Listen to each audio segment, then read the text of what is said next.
అందరికీ నమస్కారం. ఈరోజు మరొక మంచి కథతో మీ ముందుకు. కథ పేరు ప్రత్యుపకారం. వింధ్యారణ్యానికి సమీపంలో ఒక పల్లె ఉంది. ఆ పల్లెలో ఒక పాములవాడు ఉండేవాడు. వాడొకనాడు అడవికి వెళ్ళి ఒక పుట్ట ఎదుట నిలబడి నాగస్వరం బుర్రతో ఊదేసరికి ఆ పాట విని పుట్టలోంచి నాగుపాము ఒకటి చక్కా వచ్చింది. ఆ పాము పడగ విప్పి ఆడుతూ వాడి పాట వినటంలో మైమరిచి ఉండగా చూసి వాడు దాన్ని పట్టేసి తన బుట్టలో పెట్టేసుకున్నాడు. ఆ పాము తనకు జరిగిన మోసానికి దిగులు చెంది ఆ ఆపదలోంచి తప్పించుకోవడం ఎలాగా అని ఆలోచిస్తూ ఉండగా దయామయుడనే సామంతరాజు ఎదురై, "ఏమిట్రా అబ్బి బుట్టలోది" అని వాణిని అడిగాడు. "ప్రభు, గొప్ప జాతి తాచుపామును పట్టాను చూస్తారా" అంటూ పాములవాడు దానిని చూపించాడు. ఆ అదును చూసుకొని పాము సామంతరాజుతో, "రాజా, అడవిలో నేను స్వేచ్ఛగా తిరగకుండా ఈ కిరాతకుడు నన్ను మోసం చేసి చెరబట్టి తీసుకుపోతున్నాడు. నన్ను వీని బారి నుంచి తప్పించి స్వేచ్ఛను ప్రసాదించు ప్రభు" అని మొరపెట్టుకుంది. దయామయుడు జాలిగుండె కలవాడు.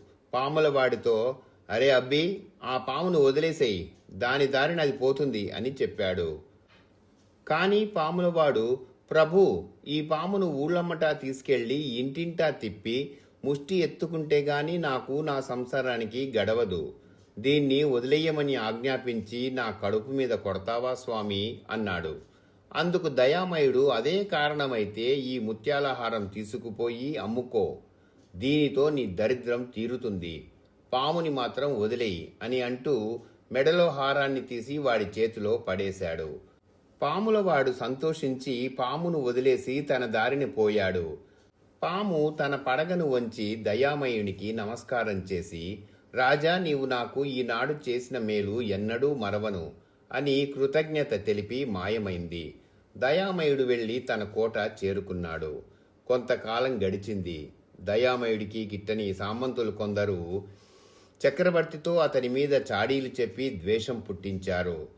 దయామయుడు తరచూ వింధ్యారణ్యంలోకి వెళ్ళి అక్కడ బిల్లులతో కుట్ర చేస్తున్నాడని, వాళ్ళందరినీ లేవదీసి చక్రవర్తి పైన యుద్ధానికి రాబోతున్నాడని లేని పోనివి కల్పించి చెప్పేసరికి చక్రవర్తికి నిజమేననిపించింది.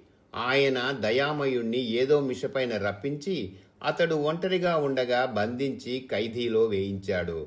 "అయ్యో, నేనే నేరం చేశానని నాకీ శిక్ష విధించారు" అని దయామయుడు తనలో తను దిగులు పడుతూ రోజులు వెళ్లబుచ్చుతున్నాడు. ఒకనాటి అర్ధరాత్రి వేళ ఎదురుగా ఏదో మెదులుతున్నట్టు కనపడింది. నిదానించి చూసేసరికి అదొక సర్పం. అది పడగెత్తి దయామయునితో, "రాజా, నన్ను మరిచిపోయావా? ఆనాడు అడవిలో కిరాతకుని బారి నుండి నీవు రక్షించిన సర్పాన్నే నేను" అంది. "ఓహో, నువ్వా? ఎందుకొచ్చావిక్కడికి? కాపలా వాళ్ళు చూస్తే నిన్ను చంపేస్తారే, వెళ్ళిపో" అన్నాడు. "పర్వాలేదు రాజా, నన్ను ఆనాడు నువ్వు ఆ చెర నుండి విడిపించావు. ఈనాడు నిన్ను ఈ చెర నుంచి విడిపించడానికే ఇప్పుడు వచ్చాను" అంది నాగు.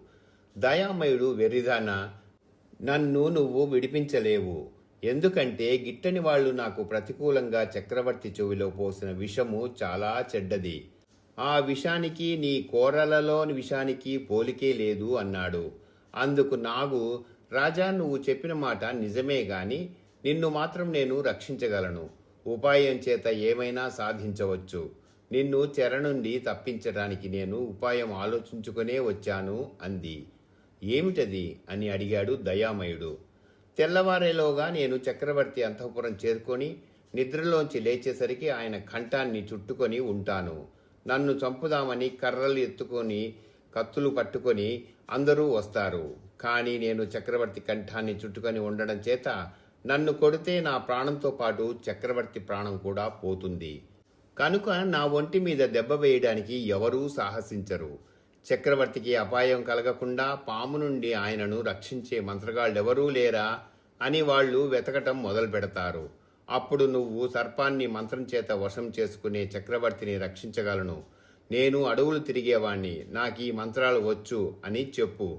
అప్పుడు నీ ఆజ్ఞానుసారం నేను వర్తిస్తాను" అని పాము తన ఉపాయాన్ని అతడికి తెలియజేసి మాయమైంది. ఆ ప్రకారమే చేశాడు దయామయుడు. సూర్యోదయం అయ్యేసరికి చక్రవర్తి అంతఃపురంలోంచి హాహాకారాలు వినబడ్డాయి. దయామయుడు పహారా వాళ్ళని ఏమిటి అని ఏమీ ఎరగనట్లు అడిగి తెలుసుకొని ఈ ఆపద నుంచి చక్రవర్తిని నేను తప్పించగలను అన్నాడు. ఆ సంగతి అంతఃపురానికి ఒక్క క్షణంలో తెలిసి అక్కడి వాళ్ళంతా చెరసాలకు పరిగెత్తుకుంటూ వచ్చి దయామయుణ్ణి భుజాల మీద ఎక్కించుకొని హుటాహుటిని చక్రవర్తి సమక్షానికి తీసుకుపోయారు. చక్రవర్తి గజగజ వణుకుతూ, దయామయ, నిన్ను ఖైదీలో వేశానని కోపం కొద్దీ ఉపేక్షించక ఈ క్రూర సర్పం నుండి నన్ను రక్షించు అని ప్రాధేయపడ్డాడు. పడగనెత్తి దగ్గరకు ఎవ్వరినీ చేరనీయకుండా బుసలు కొడుతున్న సర్పరాజును చూచి దయామయుడు నాగరాజాయ నమః అని చుట్టూ చూస్తున్న జనంతో, అయ్యలారా, ఈ సర్పరాజును పంపేస్తాను. వెడుతూ ఉన్నప్పుడు ఇతనికి ఎట్టి హాని తలపెట్టరాదు సుమా అన్నాడు. వాళ్ళు తమ కర్రలు కత్తులు దూరంగా పారేసి చక్కా వచ్చారు. అప్పుడు దయామయుడు పాముకేసి తిరిగి హ్రీం హ్రూం హాం ఫట్ స్వాహ అని ఒక చిటిక వేసి, భుజంగోత్తమ, వింధ్యారణ్యంలో పెద్ద మర్రి చెట్టు కింద నీ పుట్ట ఉంది, తిన్నగా వెళ్ళిపో అన్నాడు. ఆ ఆజ్ఞ కోసమే ఎదురు చూస్తున్న నాగపాము చక్రవర్తి మెడ నుండి మెల్లగా చుట్ట విప్పుకొని అందరూ చూస్తుండగానే మాయమైపోయింది. చక్రవర్తి దయామయునికి పాదాక్రాంతుడై ప్రాణభిక్ష పెట్టినందుకు కృతజ్ఞత తెలిపాడు. తన అపరాధానికి క్షమార్పణ కోరుకున్నాడు. ఎన్నో కానుకలు బహుమానాలు ఇచ్చి గౌరవించి అతని రాజ్యానికి అతన్ని పంపించి వేశాడు. ఇంతటితో కథ సమాప్తం. ఈ కథ మీకు నచ్చినట్లయితే లైక్ చేయండి, కామెంట్ చేయండి, తప్పకుండా షేర్ చేయండి, మర్చిపోకుండా సబ్స్క్రైబ్ చేయండి. అందరికీ ధన్యవాదాలు. ఇక సెలవు.